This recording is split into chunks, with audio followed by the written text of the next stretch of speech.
very things that are falling apart or being challenged in our culture today are those things that my work has taken on as a critical subject.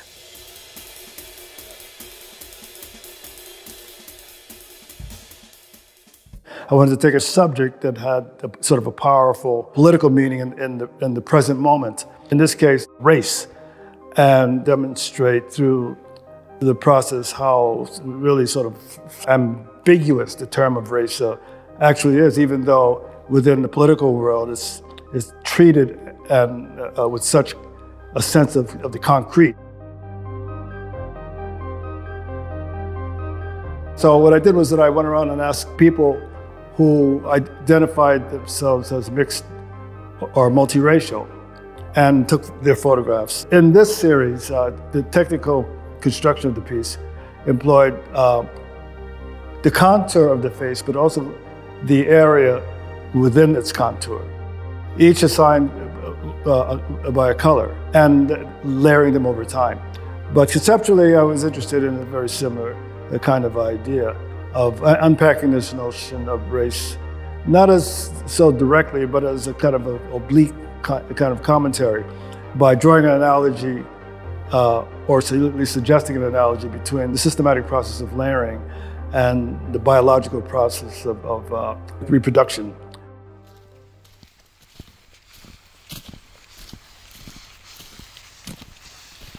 See, I've been involved with using a system of plotting in order to realize different objects for a lot of years since the 70s. And central in this investigation or this practice is the plotting of the shapes of trees.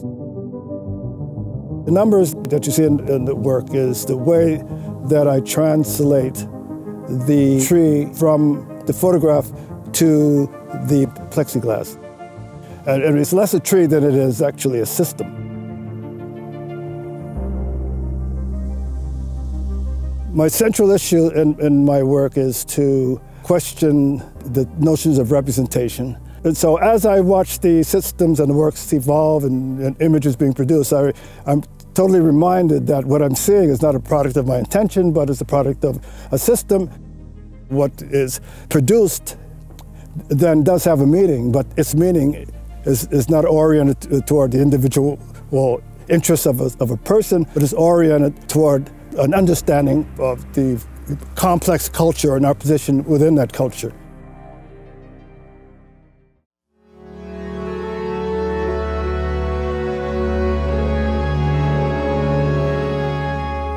I believe first and foremost that art is a process of critical observation, and it's kind of a philosophical process, not just a process to produce an experience.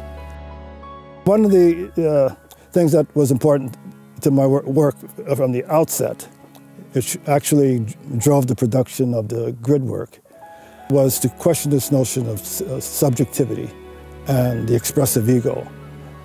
It's been the achievement of modernism to establish expression and individual expression particularly as the central idea responsible for the production of works of art. So I came away thinking that this is the relationship that I see between these objects that I make and the world in general, that it proposes an elevated position of culture in the way that meaning is brought into our lives, particularly around certain practices that have been heretofore assigned to subjectivity, the individual.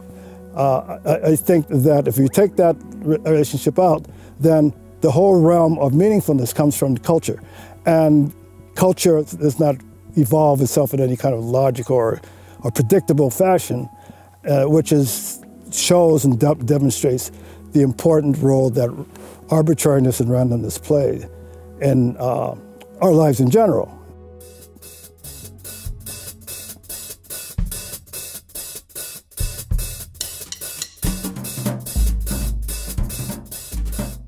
It seems similar to the markers that we have about racial difference, blurring those concrete notions, and the way that that's in the system, and the way that the face has become merged and blurred in the final work.